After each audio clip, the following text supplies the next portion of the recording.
समय कम है और कम समय में ही सारी बातों को दोस्तों हम यहाँ पर कंक्लूड करके लेके चलेंगे। एक बार फिर से सभी साथियों को मेरा नमस्कार। दोस्तों मैं अजय पंडित एक बार फिर से आप सबका बहुत बहुत स्वागत करता हूँ। आज साथियों में जिस टॉपिक के साथ में आप लोगों से मैं डिस्कस करने यहाँ पर आपके पास में आया हूँ, ये टॉपिक है फॉलोअप का, the art of follow up. Follow up दोस्तों एक ऐसा पार्ट हमारे बिजनेस के भीतर है। अगर ये फॉलोअप का पार्ट अगर कमजोर रह जाता है तो बहुत सारी चीजें करने के बावजूद भी रिजल्ट हमारे पास में नहीं आ पाते हैं। और एक बार अगर हम ये फॉलोअप करने की कलाकारी को अगर हम सीख लेते हैं तो बिलीव करो, एक बार ये फॉलोअप की करने की कलाकारी को सीखने के बाद ये हमारे बिजनेस को करना बहुत ही ज्यादा आसान हमारे लिए बन जाता है। प्लान दिखाने के बाद जो सबसे महत्वपूर्ण करने वाला जो काम होता है वो फॉलोअप का काम होता है। और एक बार अगर इस कलाकारी को अगर आप सीख लेते हैं, कैसे लोगों को कन्विंस करना है, कैसे आपका कम्युनिकेशन स्किल आपको ठीक करना है, और ये फॉलोअप करने की कलाकारी अगर आपके भीतर अगर डेवलप हो जाती है तो बिलीव करें, लोग आपकी तरफ चुंबक की तरह खींचे चले आएंगे। खाली इसके भीतर एक्सपर्टनेस को खाली हासिल करने की जरूरत होती है। होता क्या है कि शुरुआत में जब दोस्तों हम किसी व्यक्ति को जब हम प्लान दिखाने के लिए जाते हैं, प्लान दिखाते हैं, या तो हम सेमिनार में जब हम लोगों को प्लान दिखाते हैं, या फिर हम किसी व्यक्ति को 1-to-1 यानी घर पर जाकर लोगों को हम प्लान दिखाते हैं, या फिर हम किसी व्यक्ति को सेमिनार का लाइव हम वेबिनार दिखाने के लिए उसको लिंक हम भेजते हैं और उस मीटिंग में आने के लिए हम उसे कन्विंस करते हैं। तो होता क्या है कि जैसे ही आप किसी व्यक्ति के साथ आप सामने जाते हैं और प्लान दिखाने की शुरुआत करने की बात करते हैं, आप अपना फोल्डर खोलते हैं या लैपटॉप खोलते हैं, तो प्लान और फोल्डर खोलते ही, लैपटॉप खोलते ही सामने वाला तुरंत आपसे कहता है, भाई साहब बस इसको आप बंद करो, हम सब समझ गए आप क्या बताने आए हो। आप किसी नेटवर्किंग के बारे में बात कर रहे हो, किसी कंपनी के बारे में आप बताने आए हो, इसके बारे में मत बताओ, ये सब कुछ बंद करो। सामने वाला व्यक्ति इस तरह का रिएक्शन देना शुरू कर देता है। तो उस समय हम सामने वाले व्यक्ति को समझाने की कोशिश करते हैं कि जी पहले सुन तो लीजिए, समझ तो लीजिए, सुनने में क्या जाता है, क्या कोई पैसा लगता है क्या। हम किसी ना किसी तरीके से हम उस व्यक्ति को राजी कर लेते हैं कि कम से कम हमारा प्लान सुन तो लीजिए, बाकी जो आपका फैसला लगे वो करना, सुनने में कोई पैसा थोड़ी लगता है, कोई बात थोड़ी बनती है। और वो व्यक्ति तैयार भी हो जाता है कि चलो ठीक है आप बताओ। तो हम अपना प्लान बताना हम शुरू करते हैं और हम बड़ा एक्साइटेड होते हैं कि चलो सामने वाला व्यक्ति हमारी बातों को समझ रहा है, सामने वाला व्यक्ति हमारी बातों को सुन रहा है। लेकिन रियलिटी क्या होती है? क्या आपको सचमुच में लगता है कि सामने वाला व्यक्ति आपकी बातों को समझ रहा है? सामने वाला व्यक्ति सचमुच में आपकी बातों को सुनने के लिए तैयार है? रियलिटी होता क्या है, जैसे कि मान लीजिए कोई पानी की एक बोतल है और वो पानी की जो बोतल है उसको अगर हम एक बार ढक्कन अगर हम लगा देते हैं, ढक्कन लगाने के बाद कितना भी पानी आप उस बोतल में डालने की कोशिश करो, क्या वो पानी उस बोतल के भीतर जाएगा? नहीं ना। जब सामने वाले व्यक्ति को आपने जब कन्विंस कर लिया ना, उसने बोला ये फोल्डर बंद करो, ये अपना लैपटॉप बंद करो, हमें कोई कंपनी का प्लान नहीं सुनना, और आपने फिर भी उसे कन्विंस कर लिया कि सुन तो लीजिए, सुनने में क्या जाता है, देख तो लीजिए, देखने में क्या लगता है। रियलिटी में क्या है, वो सुनने को तैयार हो तो गया आपके समझाने से, लेकिन उस व्यक्ति ने मन ही मन में अपने दिमाग में ढक्कन लगा दिया कि ये जितनी भी बातें करने वाले हैं अंत में मुझे ना ही कहना है, करना तो मुझे है ही नहीं, मुझे इनकार ही करना है। जब पहले ही कोई व्यक्ति आपकी बातों को सुनने से पहले ये मान के चल रहा है कि मुझे इसको सुनना ही नहीं है, मुझे इसे करना ही नहीं है, तो आप जरा सोच के देखो, क्या सामने वो व्यक्ति आपकी बातों को ध्यान से सुन पा रहा होगा? मुझे लगता है शायद नहीं। जब वो सामने व्यक्ति ध्यान से अगर सुन ही नहीं पा रहा होगा तो क्या वो अंत में आपको फैसला दे पाएगा कि मुझे इस बिजनेस को करना चाहिए या नहीं करना चाहिए? मुझे लगता है शायद उस कंडीशन में भी सामने वाले का फैसला ना में ही आएगा, क्योंकि वो मन में पहले ठान चुका है कि मुझे नहीं करना है। तो एक बात हमें समझने की जरूरत होती है कि पहली मुलाकात में जब किसी व्यक्ति को आप प्लान देने के लिए जाते हैं तो रियलिटी क्या होती है कि वो पहला सेशन जब आप किसी व्यक्ति को देते हैं, पहली मुलाकात में सामने वाला व्यक्ति, बहुत ही कम ऐसे लोग होते हैं जो सिंसियरली आपकी बातों को सुन पाते हैं, समझ पाते हैं। इसीलिए दोस्तों जरूरी क्या होता है कि पहली मुलाकात में हम सामने वाले व्यक्ति को सारी बातों को हम समझा नहीं पाते, सारी बातों को हम बता नहीं पाते। और प्लान देने के बाद भी अक्सर करके लोगों के साथ में क्या होता है कि जब भी वो दोबारा कभी प्लान के बाद दूसरी बार तीसरी बार मिलने के लिए उनके पास जाते हैं तो हर बार वो उनसे एक ही डिस्कस करते हैं, एक ही चर्चा करते हैं, कब जुड़ रहे हो, कब पैकेज ले रहे हो, कौन सा प्रोडक्ट ले रहे हो, कब पैसा दे रहे हो। हम हर बार सिर्फ उनको जुड़ने की बात करते हैं, हर बार हम सिर्फ उनको पैसे की बात करते हैं, लेकिन हम कभी ये समझ नहीं पाते कि सामने वाला व्यक्ति आपके बिजनेस को जुड़े तो जुड़े क्यों, सामने वाला व्यक्ति आपके साथ बिजनेस करना शुरू करे तो करे क्यों। रियलिटी क्या है ना कि आप अगर उस व्यक्ति को जितना सिर्फ पैसे की बात करेंगे, जुड़ने की बात करेंगे, उतना वो आदमी आपको इग्नोर करेगा। सच बात अगर कहा जाए ना, आप कहते हैं कि जी सामने वाला व्यक्ति हमें 10,000 नहीं देता, तो आप गलत सोच रहे हैं। आप जरा सोच के देखिए ना, मार्केट में मोटरसाइकिल के ढेर सारे शोरूम है। अरे लोगों को जब ये पता होता है ना कि मोटरसाइकिल मुझे क्यों खरीदनी है, इसका मुझे क्या फायदा मिलने वाला है, तो साहब लोग 80,000 देकर भी चीजों को खरीद लेते हैं, अगर उस चीज का फायदा उनको पता होता है तब।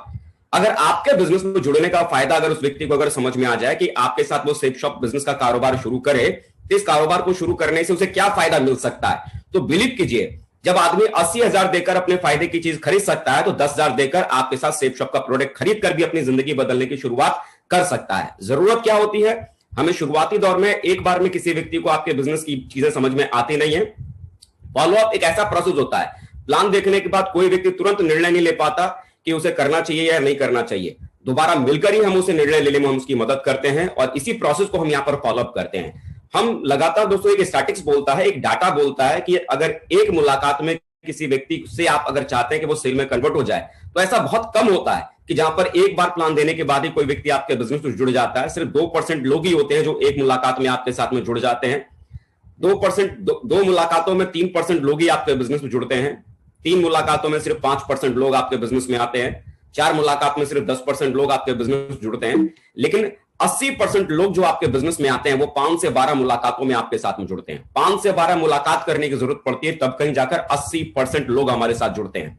लेकिन बात आती है, कई बार होता है कि जब हम फॉलोअप करने के लिए हम जाते हैं तो जितना भी हम जानते हैं कि सेफ शॉप बिजनेस किसी आदमी को क्यों करना चाहिए, हम आधा घंटा, 1 घंटा, 2 घंटा हम उस व्यक्ति के सामने बैठकर हम चाहते हैं कि एक ही दिन में घुट्टी पिलाकर उसको सारी बातें बता डालें कि उसे क्यों बिजनेस को करना चाहिए। लेकिन आप मुझे बताओ, जब आदमी दिमाग का ढक्कन बंद करके बैठा हुआ है तो आप कितना भी एक दिन में समझाने की कोशिश करोगे, सारी बातें आप समझा पाओगे क्या? इससे कोई फर्क नहीं पड़ता कि आपने कितना अच्छा प्लान दिखाया। अच्छा प्लान देने से रिजल्ट आपके पास में नहीं आते। रिजल्ट जो आपके पास में आते हैं, आप प्लान देने के बाद आप उस व्यक्ति से कितनी बार मुलाकात कर पाए, इस वजह से आपके पास में रिजल्ट आते हैं। अब हर बार जब भी आप उससे मुलाकात करते हैं तो आप किस टॉपिक पे बात करते हैं? कब पैसा दे रहे हैं, कौन सा पैकेज ले रहे हैं, कब जुड़ रहे हैं? तो इस टॉपिक पर जब भी आप चर्चा करेंगे ना तो सामने वाला व्यक्ति आपसे चिढ़ना शुरू करेगा। आपको मालूम है कि 12 मुलाकातें करने के बाद ही 80% रिजल्ट आता है। 12 मुलाकातें करने के बाद ही लोग आपके बिजनेस में आते हैं। और रियलिटी भी है, जो भी लोग आज बड़े मुकाम पर जिनको आप देखते हैं, बिलीव कीजिए ये वो लोग हैं जो 1-2 मुलाकात में वो बिजनेस में नहीं आए थे। ये वही लोग हैं जो 12-15 मुलाकातों के बाद ही बिजनेस के भीतर आए थे और आज उन्होंने बहुत बड़ा काम किया है। तो इसका मतलब एक बार में सारी बातें समझाने की कोशिश मत कीजिए। हर बार, हर मुलाकात में उसे एक कारण दीजिए कि उसे सेफ शॉप बिजनेस क्यों जुड़ना है। अगली बार फिर जाइए, एक कारण दीजिए उसे सेफ शॉप बिजनेस क्यों करना है। अगली बार फिर जाइए, उसे एक कारण दीजिए उसे सेफ शॉप बिजनेस क्यों करना है। अगर हर बार आप उसे एक कारण अगर देते रहेंगे कि उसे सेफ शॉप बिजनेस क्यों करना है, एक दिन में सारी घुट्टी पिलाने की कोशिश मत कीजिए। आपको पता है 12 मुलाकात मुझे उसे करनी है, तो हर 12 मुलाकातों में मैं किस किस टॉपिक पे उससे बात करूंगा, किस बारे में चर्चा करूंगा, वो पहले से ही तय कर लीजिए। और तय करने के बाद उसी हिसाब से आप लोगों से बात करने की शुरुआत कीजिए। आप देखेंगे कि 12 मुलाकातों में जब जब आप किसी किसी टॉपिक पे आप बात करेंगे, कोई ना कोई उन 12 मुलाकात में ऐसी बात होगी जो उसके दिल को लगेगी और सामने वाला व्यक्ति आपके बिजनेस के भीतर जुड़ने की शुरुआत करेगा। लेकिन इस बात का जरूर ध्यान रखना है कि आपकी मुलाकात का गैप का अंतर बहुत ज्यादा नहीं होना चाहिए।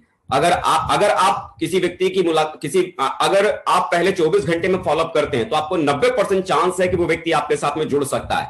अगर आप 48 घंटे के बाद अगर आप फॉलोअप करते हैं, मतलब दूसरी मुलाकात प्लान देने के बाद जो आप उससे मिलते हैं, अगर 48 घंटे के बाद मिल रहे हैं तो वो चांस 50% में कन्वर्ट हो जाता है। 50% ही संभावना आपके साथ रहती है कि सामने वाला व्यक्ति आपके बिजनेस में आ सकता है। लेकिन अगर आप 72 घंटे के बाद अगर आप उसका फॉलोअप अगर करते हैं तो वो व्यक्ति आपके साथ आ भी सकता है और वो व्यक्ति आपके साथ नहीं भी आ सकता है। इसीलिए इस बिजनेस के भीतर कहा जाता है कि प्लान देने के बाद जो अगली मुलाकात का जो समय आप जो निर्धारित करें, 48 घंटे के भीतर ही भीतर दूसरी मुलाकात उस व्यक्ति से जरूर हो जानी चाहिए। उसके बाद की जो अगली मुलाकात वो भी 48 घंटे के भीतर ही होनी चाहिए।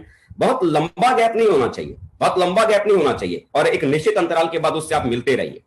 अगर कोई व्यक्ति ये भी आपसे कहता है कि चलो 1 सप्ताह बाद आपसे मिलेंगे और फिर बताते हैं, तो इसका मतलब ये नहीं कि आप 1 सप्ताह तक इंतजार करें। 1 सप्ताह तक अगर आप इंतजार करने में अगर रह जाएंगे तो एक अच्छा व्यक्ति आपके साथ आपके हाथ से निकल सकता है। उन्होंने 1 सप्ताह बाद मुलाकात करने की बात की है, कोई बात नहीं, लेकिन उसके बाद भी 48 घंटे के बाद आप उनसे फिर से मुलाकात कीजिए, उनसे बात कीजिए। क्योंकि जब आप उनसे मुलाकात करने जाएंगे, आपको देखने के बाद उन्हें पहले ही अंदाजा लग जाएगा कि आप उनसे क्यों मिल रहे हैं। और वहां बैठकर उनसे बिजनेस की चर्चा कीजिए, पैकेज की बात मत कीजिए, पैसे ले की बात मत कीजिए, आप प्रोडक्ट की बात मत कीजिए। बस सेफ शॉप बिजनेस में क्या अच्छा है, क्या उनके मतलब का, उनके काम का है, उसके ऊपर खाली आप डिस्कस कीजिए। लेकिन ये 48 घंटे की दूरी ज्यादा नहीं होनी चाहिए। आज हमारे ग्रेट महागुरु जी श्री विजयपाल सर हमेशा एक बात कहते हैं कि बात करने से बात बनती है। अगर आप लोगों से बात अगर नहीं करते हैं, प्लान देने के बाद अगर आप एक समय के बाद अगर आप लोगों से नहीं मुलाकात करते हैं, एक बार मिलने के बाद आप लोगों को छोड़ देते हैं, तो बहुत अच्छी सेलें आप छोड़ देंगे। लेकिन लगातार अगर आप लोगों से मिलते रहेंगे, लोगों से बात करते रहेंगे, तो विश्वास कीजिए बात करने से बात बनती है। एक बेटी का बाप भी जब किसी लड़के को जब देखता है और देखने के बाद मान लीजिए लड़के की तरफ से कहा गया कि ठीक है हम सोच के बताते हैं। अब एक बात आप मुझे बताओ, जब किसी बेटे के बाप ने बोला कि हम सोच के बताते हैं, तो उस लड़की के बाप को क्या करना चाहिए? इंतजार करना चाहिए।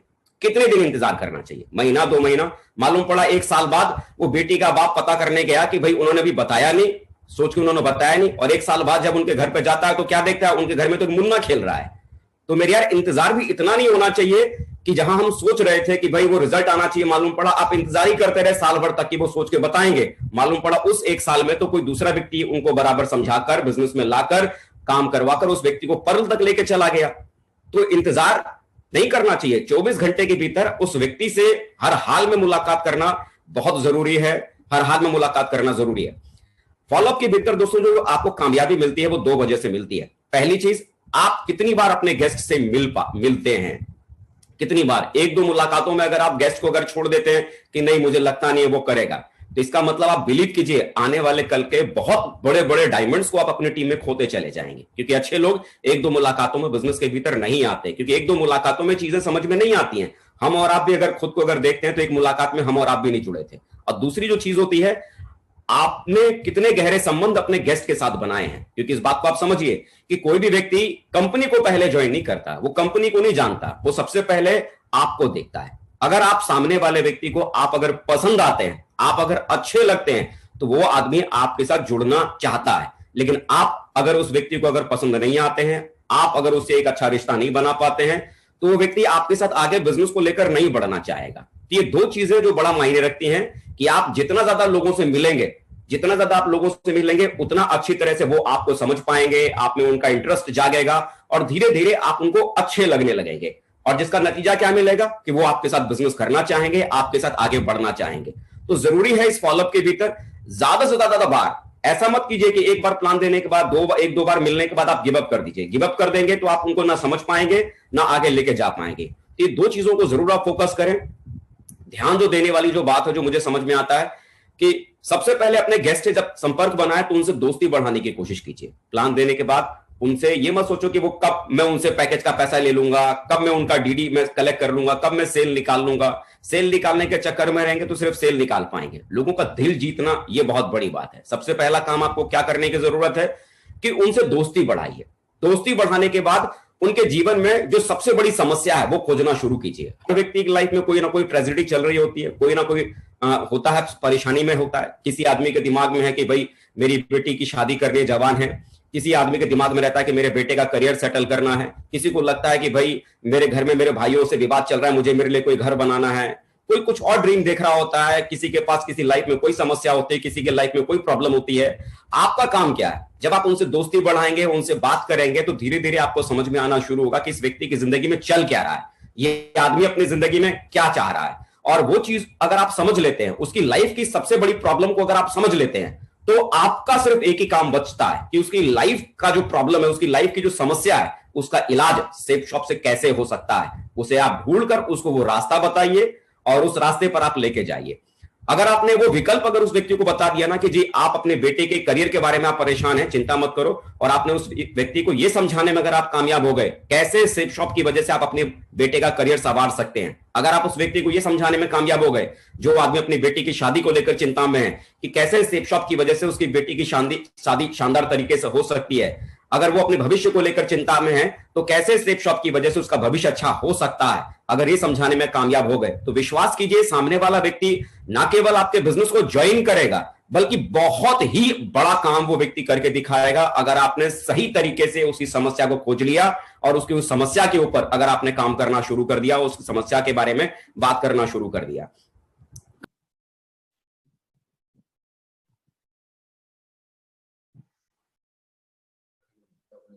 अजय जी म्यूट हो गए आप।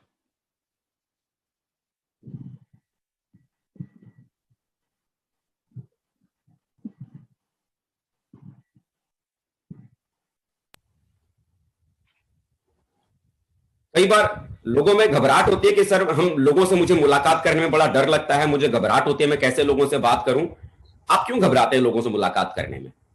हमें लगता है सर मैं उसे क्या समझाऊंगा, मैं उससे क्या बात करूंगा। विश्वास कीजिए जब आप किसी व्यक्ति से मुलाकात करने के लिए जाएंगे और इस बिजनेस के बारे में जब आप उनसे चर्चा कर रहे हैं तो वो कोई फिजिक्स की कोई थ्योरियां आपसे नहीं पूछेंगे, फिजिक्स के ऊपर वो चर्चा नहीं करेंगे, केमिस्ट्री के कोई फॉर्मूले नहीं आपसे पूछेंगे, ना मैथ्स के कोई बहुत बड़े फॉर्मूले के बारे में वो आपसे बात करेंगे। वो इस टॉपिक पे आपसे बात करने वाले नहीं है। वो किस टॉपिक पे बात करेंगे? वो डायरेक्ट सेल के बारे में बात करेंगे, वो सेफ शॉप के बारे में बात करेंगे, जी कैसी कंपनी है, कैसे जुड़ना है, भाई साहब मेरे साथ अगर नहीं कोई जुड़ा तो मैं तो कम पढ़ा लिखा हूं, मेरे पास तो पैसा ही नहीं है, मेरे पास तो समय ही नहीं है, मैं तो ज्यादा लोगों को जानता ही नहीं हूं। रियलिटी में अगर कहा जाए ना तो ले दे के वही 8-10 सवाल होते हैं जो ज्यादातर लोग पूछते हैं, और वही सवाल जवाब लगातार लोग पूछते चले जाते हैं। आपका काम सिर्फ इतना ही है कि उन सवालों को ठीक से अगर आप समझ लेते हैं और बराबर उन सवालों का अभ्यास करते हैं कि कैसे उन सवालों का बढ़िया हमें जवाब देना है, और वो सवालों का जवाब कब आप बढ़िया देना सीख जाएंगे? एक बहुत ही जबरदस्त एक टूल है हमारे बिजनेस के भीतर, प्रगति सूत्र। ये प्रगति सूत्र के भीतर दोस्तों ढेर सारे ऐसे सवाल हैं जो आमतौर पर लोग पूछते हैं, और उन सवालों का जवाब खाली आपको समझना है। उन सवालों का जवाब समझ के कब सेफ शॉप कंपनी शुरू हुई, कौन कौन लोग यहां पर काम करते हैं, कैसे इस बिजनेस को करना है, कैसे हमें आगे बढ़ना है, और जो लोग सवाल जवाब करते हैं उन सवालों को आपने अगर समझ लिया, और जितना ज्यादा लोगों से कम्युनिकेशन आपने बनाना शुरू किया, लोगों से आप बात करना शुरू करेंगे, तो बात करने के अंदाजे से आपको अंदाजा लगना शुरू हो जाएगा कि कैसे उस व्यक्ति के सवालों का जवाब देना है। चाहे तो डेमो क्लास के तौर पर उन सवालों का जवाब अपने अपलाइन के साथ बैठकर आप दें, अपने अपलाइन के साथ डिस्कस करें। जो आदमी कहता है कि जी मेरे पास पैसा नहीं है, तो कैसे उस व्यक्ति को आप समझाएंगे? जो कहता है जी मैं तो जुड़ गया, मेरे साथ अगर 2 नहीं जुड़े तो क्या होगा, कैसे उस सवाल का जवाब आप देंगे? बहुत अच्छे तरह से अपने अपलाइन के साथ बैठकर डेमो दीजिए और बराबर उसका अभ्यास कीजिए, क्योंकि कम्युनिकेशन स्किल को डेवलप करने का एक बहुत ही आसान तरीका है, और वो है रिपीटेशन। जितनी ज्यादा बार किसी चीज का रिपीटेशन करेंगे उतना ही आपका हाथ उसमें मजबूत होगा, और जितना आप उसमें पक्के बन जाएंगे, जितना आपका कम्युनिकेशन स्किल बढ़िया होता चला जाएगा, जितनी आपकी पकड़ सेफ शॉप बिजनेस के ऊपर मजबूत होती चली जाएगी, सवालों का जवाब देने में जितना आप कॉन्फिडेंट फील करेंगे, उतना आपके भीतर जो डर है लोगों से मिलने का कि मैं लोगों से मिलूंगा, लोग सवाल करेंगे तो मैं जवाब कैसे दूंगा, तो विश्वास करें अगर सवालों का जवाब अगर आप इकट्ठा करना अगर शुरू कर देंगे, उनका बराबर अभ्यास करना शुरू कर देंगे, ज्यादा से ज्यादा लोगों से मिलना शुरू कर देंगे, उनके सवालों को हैंडल करना शुरू कर देंगे, तो धीरे धीरे एक एक करके उन सवालों का जवाब आप बखूबी तरीके से देना शुरू कर देंगे, और बहुत ही आसानी से दोस्तों आप लोगों को हैंडल करना शुरू कर देंगे। ये बेसिक चीजें हैं जो मुझे लगता है कि अगर आप इसे अगर शुरू कर देते हैं तो इन बेसिक चीजों को करके आप बहुत बड़ा काम कर सकते हैं, बहुत आगे तक जा सकते हैं। फॉलोअप एक बहुत बड़ा चैप्टर है, घबराने की जरूरत नहीं है, बस खाली इसके ऊपर मेहनत करने की जरूरत है। याद रखिए फॉलोअप समय पे होना जरूरी है, प्लान